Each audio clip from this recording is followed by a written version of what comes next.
Witam Was bardzo serdecznie na kanale Zakazany Ogród. Chociaż mamy jesień, to mamy jeszcze kilka tematów bardzo ważnych do omówienia, m.in. róże. Dlatego dziś opowiem Wam o pielęgnacji róż jesienią przed zimą.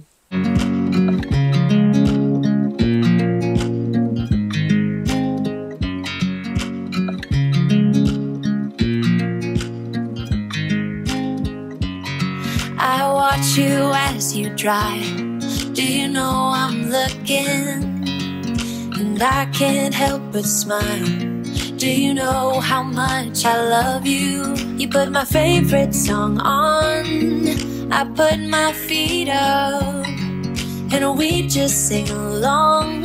And I can't help but feel it. Gdy w jednym z jesiennych odcinków pokazałam Wam róże, które jeszcze kwitną, wszyscy mnie pytali, co to za róża. Ja w odcinku co prawda opisywałam, co to za róża, ale dzisiaj Wam też ją opiszę, ponieważ dzisiaj chcę Wam pokazać kilka róż, które jeszcze tak naprawdę fajnie, intensywnie kwitną.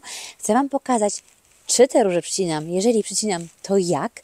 Chcę Wam pokazać, czy kopczykuję i jak kopczykuję róże oraz co robię z różami, które mam w donicach. Ta absolutnie niesamowita róża to jest oczywiście pomponella. Jej nazwa, jak sama wskazuje, wzięła się stąd, że przypomina praktycznie przepiękne pompony. Słuchajcie, róża pomponella jest różą, którą w swoim ogrodzie naprawdę uwielbiam. Mam kilka sezonek tej róży w różnych miejscach i powiem Wam, że ona czuje się wszędzie fantastycznie i u mnie nawet w miejscach takich naprawdę mocno słonecznych dobrze rośnie, aczkolwiek jest też różą, której lubi nawet półcień. Pomponella nie jest różą, która zakwita jako jedna z pierwszych, dlatego czasami tutaj, gdy mam to wejście do ogrodu, przyglądam się, kiedy ona w końcu zakwitnie, ponieważ wtedy kwitnie mi już wszystko inne, ale jeszcze nie ona.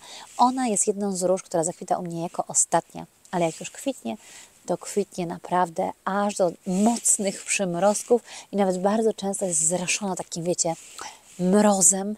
Wygląda po prostu jak z bajki, a dalej jest fantastyczna. Pomponella jest cudna w bukietach, naprawdę bardzo fajnie się w bukietach utrzymuje. Ma niesamowity taki mocny kolor i na pewno stała się ostatnio jedną z takich moich faworytek ogrodowych. Co jednak robię z tymi kwiatami późną jesienią? Słuchajcie, ja po prostu je tak już zostawiam.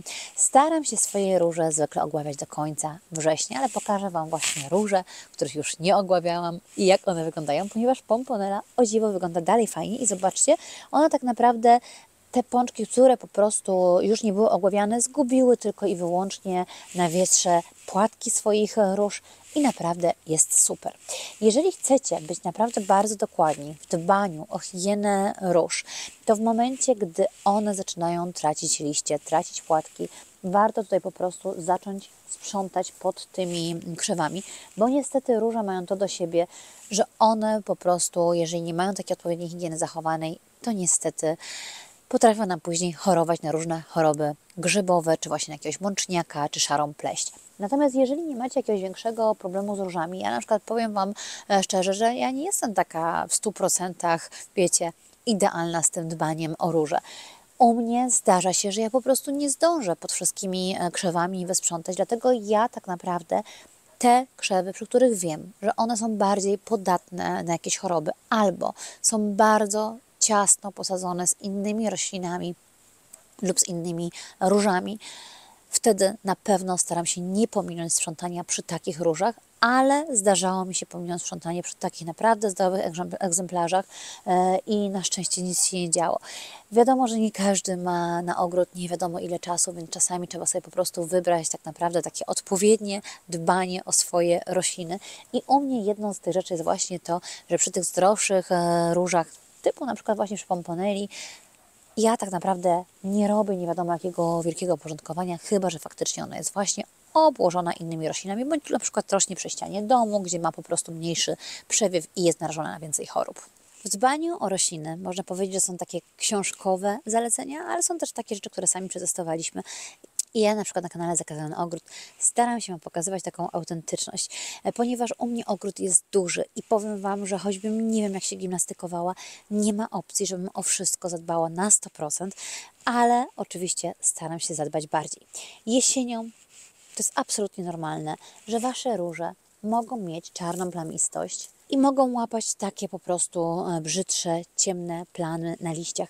I tak naprawdę wtedy nie stosujecie już żadnych oprysków. Jedyne co, to jeżeli macie takie egzemplarze, to przy nich naprawdę musicie już bardzo porządnie dookoła wysprzątać, bo jeżeli przy takich egzemplarzach nie wysprzątacie porządnie, to niestety, ale wszelkie różne patogeny mogą Wam się przenieść na inne rośliny. Dlatego ja wiem, że mam tu takie miejsce, w którym mam jedną różę, drugą różę, trzecią różę i czwartą różę, które niestety mają właśnie takie plamki na liściach. One nie miały tych plamek przez cały sezon i ja po prostu wiem, że wszystkie liście, które tu będą opadać, będę już musiała wyzbierać. Ale jak na pewno zauważycie, zobaczcie, jak fantastycznie jeszcze kwitnie. Och, kocham tą różę. Słuchajcie, to jest róża o imieniu mojej córeczki, czyli Amelia. Jest piękna i nie kryję, że kupiłam ją właśnie ze względu na imię mojej córeczki, bo ja uwielbiam po prostu, jak w ogrodzie jest taka właśnie dusza. Są rośliny, które mają imiona członków rodziny lub bliskich nam osób, ale powiem Wam, że ta róża ma coś dziwnego do siebie, że ona tak naprawdę w sezonie nie jest jakoś niesamowicie obficie kwitnąca. Przynajmniej u mnie w ogrodzie tego nie zauważam. Natomiast po sezonie, gdy zaczynają się troszeczkę chłodniejsze temperatury, ona wtedy tak naprawdę czuje się lepiej. Więc wydaje mi się, że być może u mnie jest też taki zakątek tutaj dosyć słoneczny, nie przesadnie, ale jednak myślę, że ta róża naprawdę mogłaby się odnaleźć troszeczkę w takim lekkim półcieniu, gdzie tego słońca nie ma tak bardzo, bardzo dużo, bo zdecydowanie widać jesienią po niej, że ona lepiej kwitnie. Jeżeli macie na przykład takie róże, które zobaczycie, że jesienią one po prostu o dziwo lepiej Wam kwitną wtedy, gdy nie ma takiego dużego słońca, to możecie się zastanowić nad przesadzeniem ich w miejsce, w którym faktycznie nie ma takiego mocnego południowego słońca, ponieważ mimo tego, że róże lubią słońce, to niektóre lepiej czują się w innym środowisku. Wiele szkółek tak naprawdę ma taką, wiecie, ocenę, do jakiego stanowiska się nadaje róża, ale bardzo często jest to taka ocena na zasadzie słońce i półcień, a okazuje się, że na przykład u Was lepiej się na przykład w takim lekkim półcieniu ta róża sprawdzi, aczkolwiek większość róż oczywiście wybiera słońce. Zgodnie z tym, co mówiłam, ja już po prostu jesienią tych róży nie ogławiam i one po prostu tak wyglądają i to jest normalne. Słuchajcie, no ta róża po prostu teraz wygląda już źle. Jak teraz nawet delikatnie ruszałam, to już po prostu ta główka jej odpadła i ta końcóweczka jeszcze jest po prostu martwa. Dlatego też nie ogławiam jesienią róż, bo ja nie chcę, żeby one tak naprawdę myślały, że jeszcze sezon zbytnio trwa. Ja im daję taki sygnał, żeby one się po prostu przygotowały do zimy. I nie ścinam ich, nie daję im sygnału do wytwarzania kwiatów, dzięki czemu te, które owocują później, zawiązują piękne owoce, natomiast wszystkie pozostałe no, będą mieć takie po prostu nieestetyczne główki i do tego widoku też trzeba przywyknąć, bo to jest normalna po prostu jesień ich życia. Jednym chyba z takich najczęstszych Waszych pytań jest to, co ja robię z różami w pojemnikach. I wszystko przede wszystkim zależy też od pojemnika. Zobaczcie, tu mam naprawdę fajny, lekki kosz, który mogę przenosić. I jeżeli macie tego typu donice, to fantastycznie, ponieważ róże w donicach możecie śmiało zimować na zewnątrz. Nie musicie absolutnie do żadnych pomieszczeń wkładać i w ogóle nawet lepiej nie wkładać do pomieszczeń. Tylko jedna bardzo ważna rzecz. Przede wszystkim stawcie je w takim miejscu, w którym nie macie zbytniego działania wiatru, tak żeby na przykład to był jakiś taki, wiecie, kąt domu gdzieś, gdzie po prostu jeszcze jest w miarę słońce, jest w miarę jasno, ale nie ma czegoś takiego, żeby tam na te róże po prostu bezpośrednio działały takie przesadne warunki atmosferyczne, zwłaszcza te wszystkie wiatry.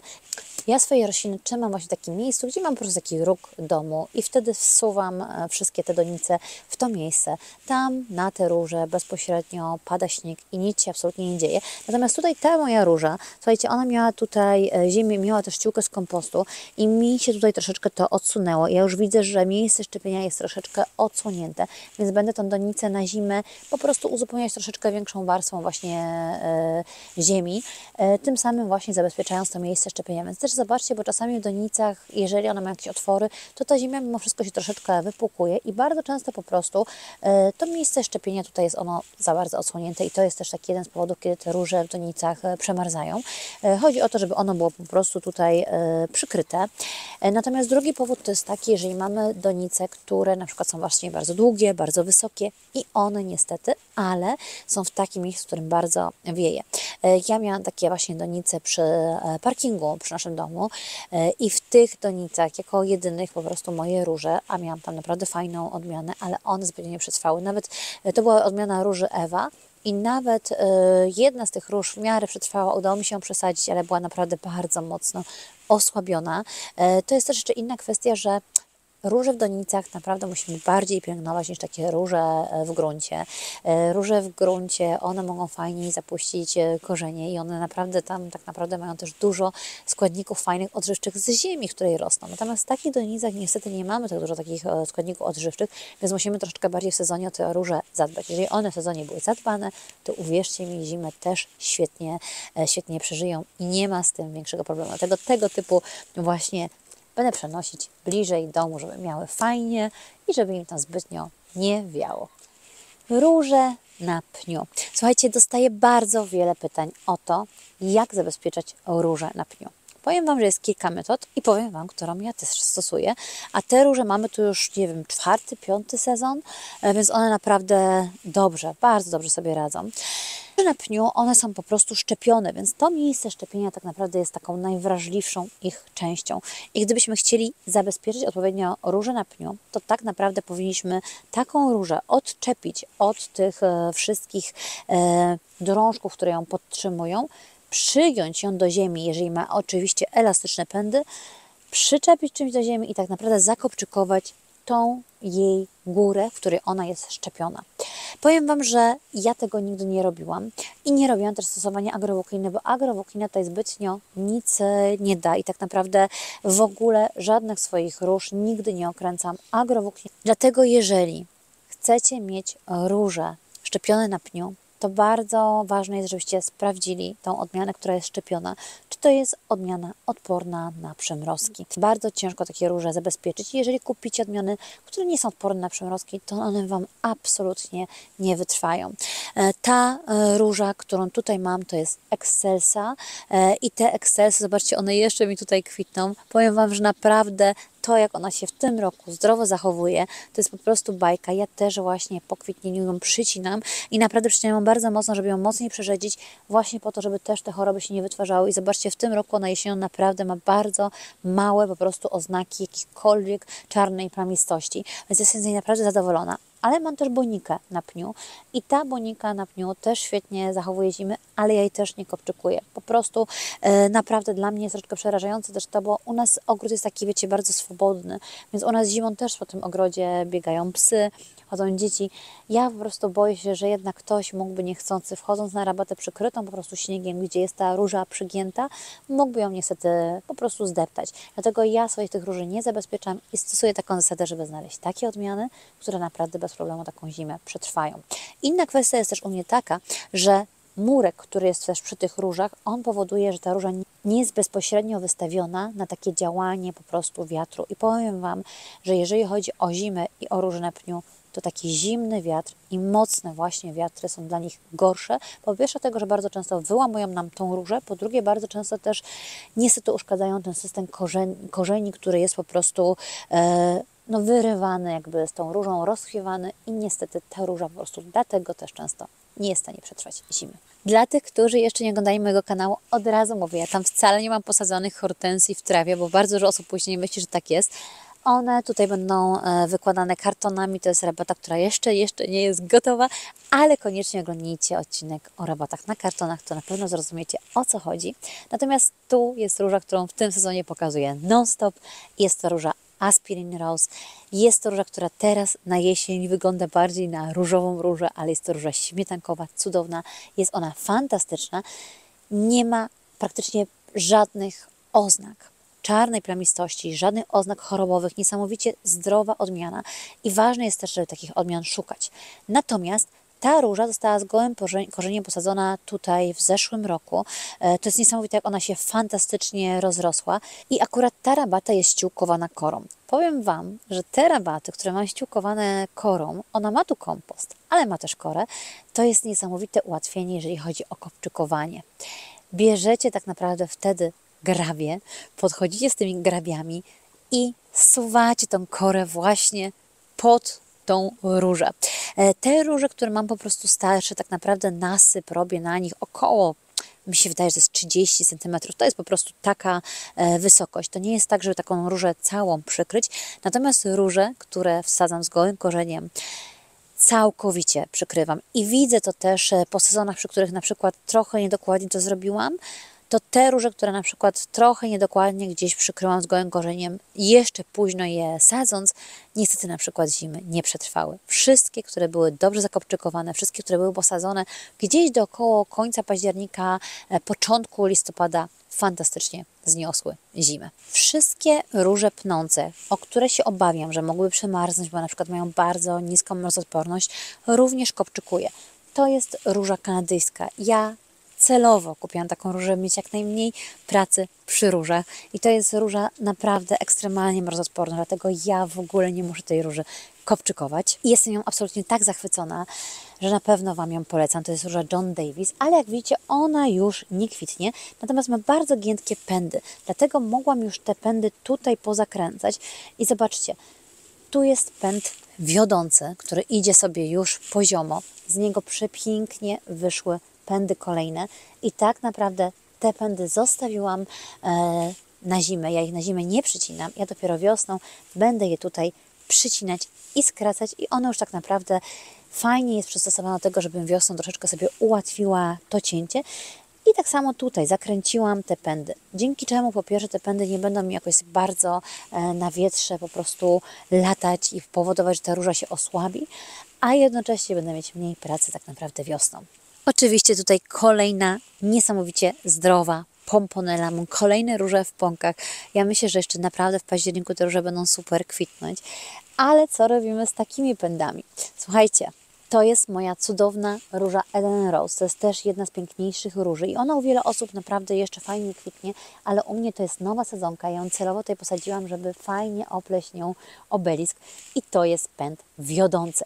Pęd wiodący, czyli taki pęd jakby główny, wychodzący już po prostu od podstawy, więc będę musiała go tak naprawdę podwiązać do tego obeliska, żeby ta roślina nie była potrząsana. Natomiast wszystkie pozostałe pędy, jeżeli nie byłyby pędem wiodącym, a również byłyby takie długie, to je oczywiście bym skracała. Natomiast na koniec października raczej staramy się już tego nie robić, no chyba że naprawdę nie zdążyliście wcześniej, to jeszcze macie na to szansę. Powiem Wam, że naprawdę czuję się mega dumna z moich róż. Bardzo dużo osób pyta mnie, czy ja je dalej czymś pryskam. Słuchajcie, ja w ogóle praktycznie nie pryskam swoich róży. Moje dbanie o róże nie jest jakieś takie, powiedziałabym, przesadne. W tym roku tak naprawdę pierwszy raz zaczęłam stosować dolistnie folium, które mi niesamowicie po prostu podeszło pod rośliny i jestem nim absolutnie zachwycona, zarówno jeżeli chodzi o działanie przy różach, jak i przy innych roślinach, ale oprysk folium zrobiłam 2 razy może w sezonie na różach i raz to był taki oprysk przy zastosowaniu też środka na mszycę, bo chciałam się pozbyć po prostu mszycy, a drugi raz był po prostu dolistnie, bo widziałam, że moje róże nie wyglądały jakoś ekstra. I to było tyle. Natomiast jesienią absolutnie już nic nie stosowałam i tak naprawdę od września też już nic nie stosowałam, bo chciałam, żeby moje róże fajnie przygotowały się do zimy, bo o to chodzi. Nie przeskoczymy pogody, nawet jak będzie fajnie, ciepło, to jesień jest jesienią i rośliny też to dobrze czują. I to jest trochę tak jak z nami, tak? Czyli jeżeli troszeczkę za bardzo jesienią się rozbieramy, bo jest gorąco, to nas później zawieje i przypłacimy przeziębieniem. Także jak już widać, czapkę mam. To samo tyczy się roślin. Zauważyłam, że zawsze jak trochę przesuwałam tą granicę w ogrodzie, bo jeszcze było cieplej, to wiosna później wcale nie przechodziła jakoś inaczej. Przechodziła często później i zimna i ja odczuwałam, że moje rośliny na przykład na tym ucierpiały. I teraz staram się po prostu jednak pilnować tego, że zima to zima, jesień to jesień, a wiosna to wiosna. Ta piękna różyczka, którą tu widzicie, to jest nic innego jak róża okrywowa Pink Fairy i powiem Wam, że ja w ogóle te wszystkie okrywowe z serii Fairy uwielbiam. Uwielbiam The Fairy, ona jest pięknie pastrowa, zresztą też Wam zaraz pokażę. Ta ma taki bardziej intensywny kolor i również jest cudowna i one też kwitną do przymrozków. U mnie kwitną w słońcu, w półcieniu, jestem nimi absolutnie zachwycona. No i zobaczcie, to jest moja absolutnie cudowna róża The Fairy. Jeżeli zastanawiacie się nad różą, naprawdę taką fajnie samoobsługową, o pięknym, bajecznym wyglądzie, która będzie miała drobniutkie kwiaty, z którą naprawdę za dużo nie musicie robić i nawet nie musicie się przejmować zbytnio jej cięciem, bo ją się bardzo łatwo ścina. Zresztą są na tym kanale filmiki o cięciu także tej róży, to koniecznie ją zakupcie. To jest świetna róża też ze względu na to, że ona jest jedną z tańszych róż. Zupełnie nie wiem dlaczego. Może dlatego, że jest to róża okrywowa, więc ogólnie róże okrywowe mają niższą cenę, ale ona jest naprawdę jedną z tańszych róż, nawet z róży okrywowych. Ja pamiętam jeszcze, jak tą różę zakupowałam za około 12 zł. Teraz już są w okolicach bardziej 17-20 zł, ale naprawdę zobaczcie, jak jest bajeczna i ona jest też taką różą lekko kaskadową, więc ona też fajnie zwisa. Cały czas ma pąki, to są po prostu cały czas pąki. Fantastyczna, naprawdę. Jedyne co, nie pachnie. Kolejne cudo, które tu mam, to jest róża Guirlande de l'Amour. To jest róża pnąca, biała, przepiękny kwiat. Ona powtarza kwitnienie. Powiem Wam, że tu muszę nad nią mocniej popracować, ponieważ ona mi ostatnio puściła naprawdę długie pędy, a wcześniej bardziej rosła tak jak krzew. Więc będę ją troszeczkę prowadzić tutaj na pergolę. Chociaż powiem Wam szczerze, że już się sama zastanawiam, czy ją będę prowadzić na pergolę, czy może ją będę bardziej po prostu przyginać do ziemi. Wszystko czas pokaże, ale na zimę muszę te pędy po prostu przypiąć, żeby one znowu na wietrze mi tutaj po prostu nie latały. Absolutnie fantastyczna różyczka o absolutnie przepięknym zapachu. Jeżeli szukacie czegoś takiego właśnie też romantycznego, drobniusieńkiego, białego, jest ona świetna. I mamy kolejne cudo, czyli przepiękna róża balerina. Ja mam tutaj 2 sadzonki tej baleriny. Też bardzo fajna, zdrowa odmiana. Też niesamowicie długo, gęsto kwitnąca i niesamowicie przyciągająca zapylacze ze względu na jej otwarte, piękne płatki.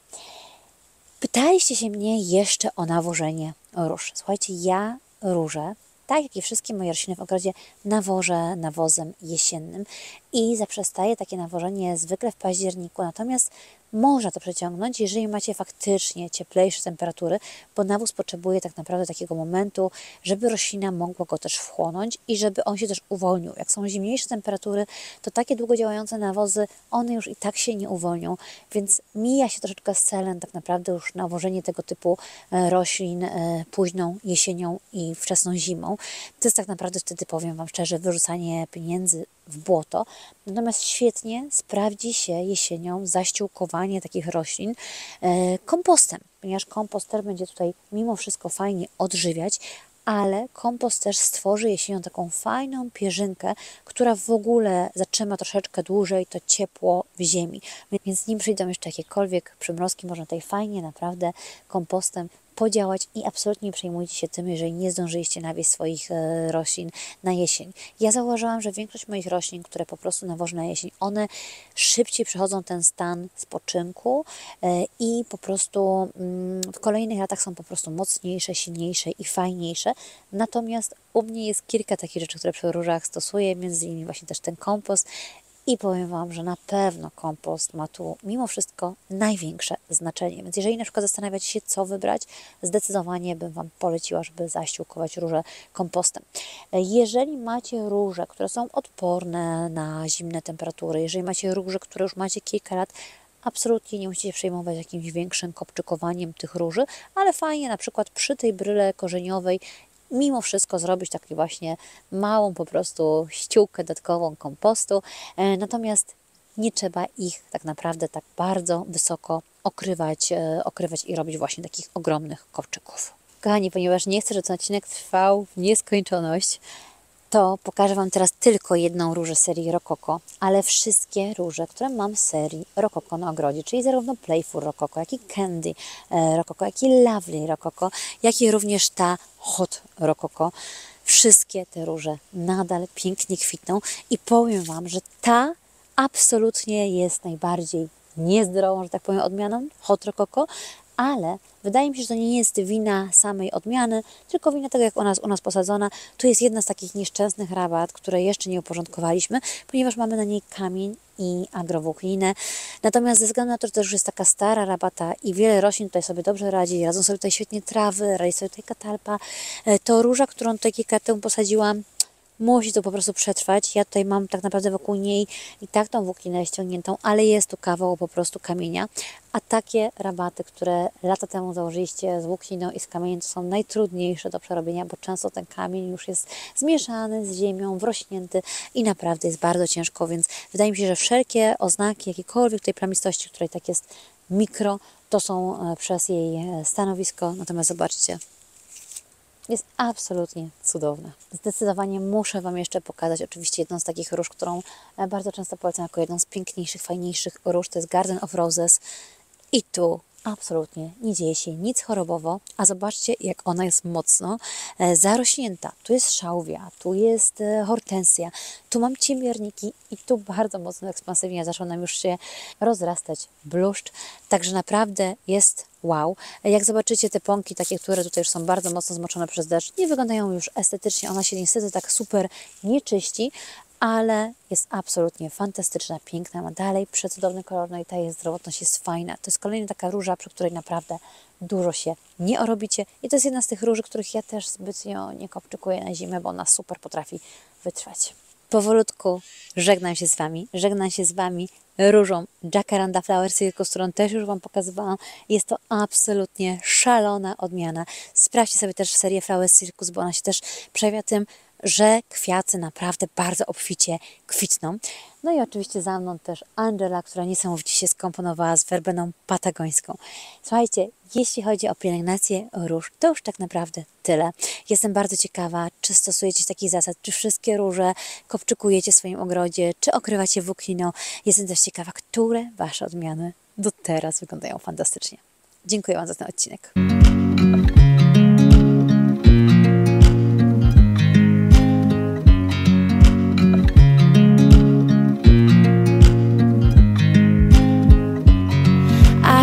You as you drive, do you know I'm looking, and I can't help but smile.